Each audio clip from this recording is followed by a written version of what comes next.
지금 전 세계에서 가장 뜨거운 산업, 두말할 것 없이 인공지능, 바로 AI입니다. 광주 역시 미래 먹거리로 이 분야를 꼽아 AI 중심 도시를 육성한 지 5년째에 접어들었습니다. 이 5년 동안 AI 산업은 어떤 변화를 겪었을까요? 챗 GPT, 반자율 주행, 보행자를 감지하는 신호등까지 AI는 일상에 바짝 다가왔습니다. AI에 관심이 없는 분들도 한 번쯤은 들어봤을 미국의 AI 반도체 대표 기업 엔비디아의 주가를 한번 볼까요? 옆에 그래프에서 보시는 것처럼 5년 새에 무려 3,400%가 뛰었습니다. 광주도 그 사이 이 엔비디아의 최신 기술이 들어간 국가 AI 데이터 센터를 만들어 가동에 들어갔고 실증 센터와 대형 드라이빙 시뮬레이터까지 연내 모두 완공됩니다. 또 광주에 사무실을 연 100개가 넘는 AI 기업과 AI 융합대학, AI 사관학교 등 인재 양성도 성과로 꼽힙니다. 그런데 이런 성과가 앞으로도 이어질 수 있을까요? 그래서 중요한 것이 인공지능 집적단지를 만드는 지금의 1단계 사업 이후입니다. 내년부터는 다시 5년 동안 2단계 사업에 들어가야 하는데요. KBS는 지난 5년 AI 사업의 결과물과 2단계 준비 상황, 그리고 앞으로의 방향을 연속 기획으로 진단해봅니다.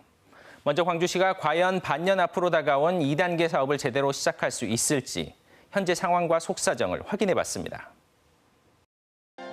광주시가 지역 균형 발전을 위한 예비 타당성 조사 면제 사업으로 AI 집적 단지를 건의한 건 2018년입니다.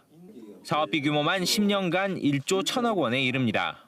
이후 사업은 2단계로 나뉘었고 우선 5년 동안 4천억 원을 투입하는 것으로 1단계가 확정됐습니다. 1단계 사업을 올해 마무리하고 내년에 2단계를 시작하는 일정은 6년 전에 예정됐습니다. 광주시는 1단계 사업 종료를 6개월 앞둔 지난달에 2단계 사업에 대한 예타 대상 사업 선정을 신청했습니다. 예타 조사 요구는 사업 시행 2년 전에 신청하는 게 원칙입니다. 예타 대상으로 선정된 뒤에도 1년가량 걸리는 예비 타당성 조사와 정부 예산안 반영 절차를 거쳐야 하기 때문입니다. 광주시는 2단계 사업의 방향 조정과 예타 신청을 위한 용역 예산 배정이 늦어진 탓이라고 말합니다.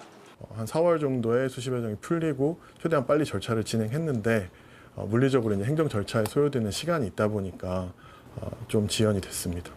하지만 광주시는 지난해 7월, 11월에 예타를 신청하겠다고 보도자료까지 냈습니다. 그러고도 7개월이 더 지연된 겁니다. 복수의 기재부 출신 인사들은 광주시의 대응은 늦어도 너무 늦었다고 지적했습니다. 당장 내년은 물론이고 내후년 예산 반영도 장담할 수 없는 상황이라는 겁니다. 6개월 내에 예타 결과가 나온다는 것은요, 물리적으로 좀 불가능하고요. 그래서 우선 추진 가능한 사업을 추려내서 개별 예산을 반영하는 방안이 보다 현실적인 대안이라고 생각합니다. 광주시는 예타 면제도 함께 건의하고 있지만 현 정부가 국가 주도 사업이 아니면 예타 면제를 허용한 적이 없다는 점에서 이 역시 쉽지 않습니다. AI 산업을 선점했지만 다른 지자체의 거센 추격과도 마주하고 있는 광주시. 5년 동안 다져온 기반이 느슨한 준비로 연속성을 잃을 수 있다는 우려가 커지고 있습니다. KBS 뉴스 박지성입니다.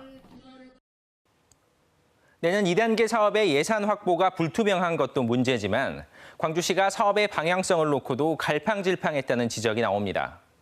예타 신청을 위한 용역 결과는 연구개발, R&D 중심이었는데 정작 예타 대상 신청에서는 인프라 구축, 이른바 B-R&D 중심으로 바뀌었기 때문입니다. 계속해서 이성각 기자입니다. 광주의 AI 집적단지 2단계 사업 전략을 세우기 위해 용역을 발주한 건 지난해 7월. 용역 결과 2단계 사업비는 5,700억 원, 이 가운데 기술 개발과 실증 연구에 3,700억 원을, 관련 인프라를 갖추는 B-R&D에 1,900억 원을 투입하는 안을 제안합니다. 전체 사업비의 65%를 연구 개발에, 나머지는 인프라 구축 등에 투입하는 R&D 중심입니다. 용역 결과는 발주기관의 뜻을 반영한다는 점에서 사실상 과기부와 광주시가 2단계 사업 방향을 연구 개발로 잡은 겁니다. 그런데 정작 지난달 기획재정부에 요청한 2단계 계획안을 보면 실증과 사업화 지원의 43%, B-R&D는 55%로 R&D와 B-R&D 비중이 역전됩니다.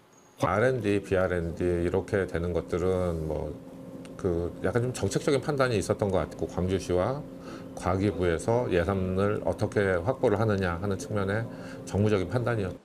광주시와 사업단의 해명에도 불구하고 2단계 사업 전략에 대한 고민이 부족했다는 지적이 나옵니다.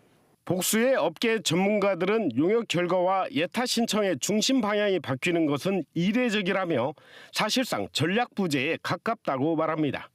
1단계와 2단계 간 사업 공백이 우려되는 데다 2단계 사업 방향의 혼선까지 더해지면서 광주시의 AI 사업 전반에 대한 전략이 도마에 오르고 있습니다.